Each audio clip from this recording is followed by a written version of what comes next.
Écoutez et réécoutez vos émissions favorites sur radiovl.fr, rubrique replay. Bonsoir à tous, il est 19h01, vous êtes sur Radio VL, premier média jeune de France, et vous écoutez l'émission culturelle des As du Placard. La culture, c'est ce qui répond à l'homme quand il se demande ce qu'il fait sur la terre. Émission sur la musique et la télévision avec notre invité Mathieu Saïkali. Bonsoir Mathieu. Salut.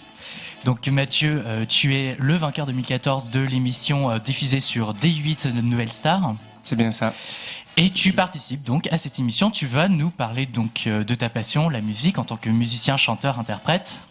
Absolument. Ouais. Bon, déjà, on va commencer par ta carrière musicale. Ton enseignement musical. Est-ce que tu as une formation particulière? On a découvert que tu avais une voix très intéressante, assez extraordinaire, que tu l'as maîtrisée avec beaucoup de rigueur. Ouais.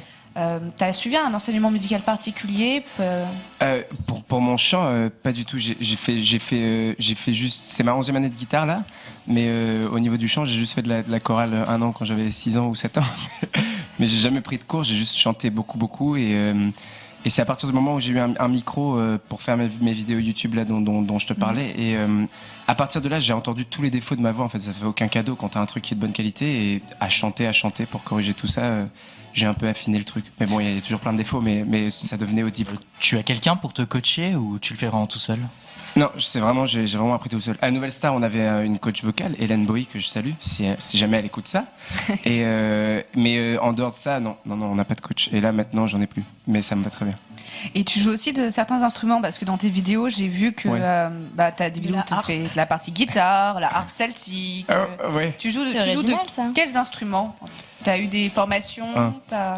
L'instrument que j'ai vraiment... Le maîtrise de mieux, c'est la guitare, clairement. J'ai pris 10 ans de cours. À l'âge, ça fait 11 ans, mais que maintenant je joue un peu tout seul. Mais je joue du ukulélé aussi, ça doit faire 5 ans à peu près. Que je sais juste, j'ai calqué un peu sur la guitare. Mais la lire, en fait, c'est un truc à double. J'en joue pas vraiment, j'en joue à l'envers. Parce que pour mes mains de guitariste, c'est plus logique. Et un tout petit peu d'harmonica. Mais j'aime bien. Et du piano, les accords, un peu. J'ai envie d'explorer. J'aimerais bien jouer de l'alto surtout. T'as appris tout seul? T'es autodidacte pour le piano, Ouais, pour ces instruments-là, ouais. Mais c'est pas au point, hein, mais c'est avec mes connaissances de guitare et de musique, ça me sert pour jouer un peu. Tu as gagné donc cette émission de musique. Et qu'est-ce que ça t'apporte fictivement? Est-ce que tu as un acquis derrière, ou est-ce que ça te permet de te vendre, ou c'est juste un truc en plus sur le CV? Non, pour le coup, ce qui est vraiment bien, c'est en fait, ça fait un peu peur quand tu te dis que tu vas être avec Universal, Polydor et tout. Mais tu sais, tu t'entends ces énormes noms, tu te dis mon Dieu, c'est quoi? Mais en fait. Si tu sais vraiment ce que tu veux et que tu leur montres que tu es capable de faire ça, c'est vraiment, ils sont avec toi. Donc c'est une porte ouverte qui est géniale, dont il faut bien se servir. Il y a un suivi après l'émission? Un suivi, tu veux dire C'est-à-dire que tu as gagné l'émission, voilà. Ouais. Je pense que tout le monde le sait maintenant. Mais justement, après, pour te lancer dans ta carrière, est-ce que la Nouvelle Star t'accompagne à faire des démarches auprès justement de studios d'enregistrement, c'est Universal et Polydor qui s'en chargent. J'ai un directeur artistique, je rencontre des managers, etc. C'est en train de se mettre en place, là, c'est encore tout jeune. Je rencontre des ingénieurs du son, là, je fais quelques maquettes, etc. Ça se met en place. Ouais. Petite question, c'est un peu plus personnel, mais pas tellement. On sent quand tu chantes une énorme sensibilité, vraiment, même pour des chansons plus modernes, plus commerciales, comme sur Coldplay, par exemple. Tu avais fait une reprise de Clocks. Et est-ce que tu es aussi sensible dans la vraie vie que lorsque tu chantes? Ou est-ce que c'est un expiatoire pour toi et tu te révèles là-dedans? En fait, je suis hyper pudique dans la vraie vie, et surtout, la musique, c'est vraiment le moyen parfait de... Parce que du coup, ça met une espèce de barrière, tu vois, entre une espèce de protection, une espèce de bulle dans laquelle, du coup, je peux oser des trucs, ou sinon, dans la vraie vie, je me sentirais trop vulnérable et j'aurais trop peur que les gens se moquent, tu vois. Et à travers l'art, c'est vraiment... Enfin, l'art, la musique, ça me permet d'oublier ça et de juste lancer tout. Mais ouais, je suis très sensible même dans la vraie vie, mais je ne le montre pas. Tu le montres pas, du coup, tu t'exprimes à 100% dans ta musique. Ouais, parce que t'as plus besoin de masque, tu t'en fous, tu passes à travers un vecteur, et donc c'est vraiment un bon moyen, pour ça, Est-ce que les gens, du coup, te reconnaissent maintenant dans la rue ou pas? Ouais, ça m'arrive. Ouais. Parce que ça, j'avais discuté avec des gens qui avaient fait de la télé-réalité et ils disaient, mais la chose qui nous a choqué le plus, c'est qu'une fois que tu sors de là, d'un seul coup, les gens te reconnaissent dans la rue, te prennent en photo, etc. Et c'est quelque chose qui peut faire peur ou qui peut plaire en fonction des caractères. Ouais, moi ça va. Parfois je suis un peu gêné parce que je me dis, tu sais, je sais pas trop quoi dire. mais c'est chouette. Souvent c'est super encourageant, et juste de voir concrètement tous les gens qui t'envoient peut-être des messages sur Twitter ou Facebook qui te disent c'est cool, j'aime bien ce que tu fais. les voir en vrai de temps en temps quand je suis en train de rien faire dans le métro, c'est super agréable d'entendre un retour comme ça. Donc pour le moment, ça va, je suis pas traumatisé. Ça te permet d'être plus proche de ton public en fait. Ouais, et de constater, je sais pas, de voir un peu en direct qu'est-ce qui se passe dans une autre personne humaine qui te suit, j'aime bien. Est-ce que tu es ami avec tout le monde? Ça se passe comment? Alors moi, je suis toujours un peu... C'est une image véhiculée par les médias ou c'est quelque chose de vraiment sincère et de...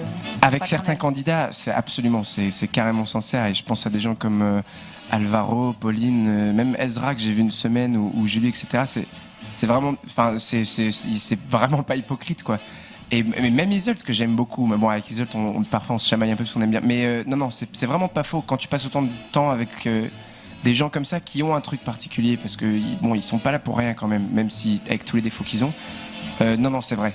Après moi j'ai toujours pris beaucoup de retrait par rapport à ça. Par exemple au théâtre c'est une étape qui dure 3 jours, c'est avant les primes, je sais pas si vous voyez. Très vite t'as plein de gens qui se prenaient dans les bras et tout, on est meilleurs potes. Moi pas du tout, c'était 3 jours au théâtre. Ouais. Je suis venu pour ma chaîne YouTube, je trouvais ça très hypocrite pour le coup, mais quand tu passes autant de temps là, ça se passait sur, je sais pas, au final ça a duré 10 semaines quand même. C'est comme une énorme colo quoi, donc tu utilises vraiment des vrais trucs. H24 avec les gens.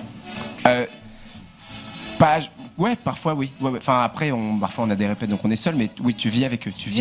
Ouais. Mathieu, cette utilisation des réseaux sociaux, justement, est-ce qu'il faut quand même pas faire une division justement entre quand même ta vie privée, parce que les réseaux sociaux à la base c'est pour ça, c'est les liens avec tes amis, etc., et ta vie d'artiste. Alors justement, comment tu vas faire ce lien avec les réseaux sociaux? Qu'est-ce que tu vas poster? Est-ce que tu penses que justement ça peut parfois entre guillemets te porter préjudice, te faire confondre la part artiste et la part vie privée? Mais c'est une très bonne question. Et justement, le bon challenge, c'est que moi, je donne un peu de ce qui se passe dans ma vie, mais jamais ça va être très personnel, quoi. C'est par exemple, j'ai acheté une guitare, je peux le dire. Enfin, ça me tient pas à cœur, tu vois. Mais par exemple, j'ai perdu ma maman. Bien sûr, j'espère que non. Mais jamais. Enfin, ça les concerne pas. Tant que ça reste dans des trucs qui sont marrants, etc., ou qui sont pas. C'est pas vrai. Hein. Ma maman elle est encore en vie. Hein. Maman. Pardon, non. Marie-Aurélien, ma mère est vivante et j'espère pendant longtemps encore. Et non, mais bon, c'est le genre de truc dont ça, je vais pas.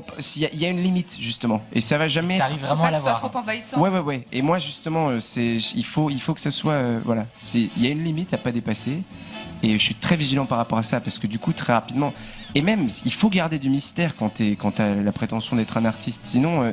Si on connaît tout sur toi, tu vois, c'est moins marrant. Si t'avais pas participé à la Nouvelle Star et que là t'avais pas la chance de faire une carrière musicale, qu'est-ce que t'aurais fait? Comme autre métier? Ouais. Le seul autre que j'envisage, c'est prof de français pour des anglophones. Tu vas apprendre le français en tant que langue étrangère. Et je faisais des études de ça avec ma licence TES. Prof, c'est l'autre truc pour que je me tire pas une balle. C'est vrai. Ouais. J'ai vécu 3 ans en Chine. Non, c'est pas vrai. Si. À Shanghai. Oui. De la 4e à la seconde. De la 4e à la seconde. Ouais. Ok. C'était intense d'ailleurs. C'est vraiment un truc bon. Donc ta meilleure expérience de cette émission de télévision? Moi j'aime bien dire quelqu'un m'a dit parce que en fait tu sais c'est genre la 10e saison je crois. Et j'ai fait un guitare-voix et apparemment un guitare-voix sans rien autour, vraiment juste ma guitare et moi, ça avait jamais été fait. Donc c'est une petite fierté que j'ai d'avoir fait un truc qui a jamais été fait dans cette émission qui dure depuis je sais pas combien d'années. Donc voilà, c'est un très bon souvenir. C'est une chaîne où je mets des reprises et des compos à moi. Les compos, elles sont surtout en anglais, c'est des compos que j'avais avant. Et voilà, je fais des montages où je mets par exemple plusieurs vignettes vidéo, où je joue plusieurs instruments. Comme la fameuse de Game of Thrones. Comme par exemple la reprise du thème de Game of Thrones, ouais, voilà. Où du coup il y a un peu de lyre, etc., de la guitare, du ukulélé. J'adore ce principe. J'adore le principe de faire vraiment des vidéos pour l'internet, tu vois, où c'est vraiment destiné juste à internet. Ça peut que exister dans ce contexte YouTube. Et donc j'adore, je veux continuer d'en faire. Là, j'ai moins de temps, mais j'en ai préparé une. Je continue ce truc-là. Et j'adore ce principe de vidéo. Radio VL.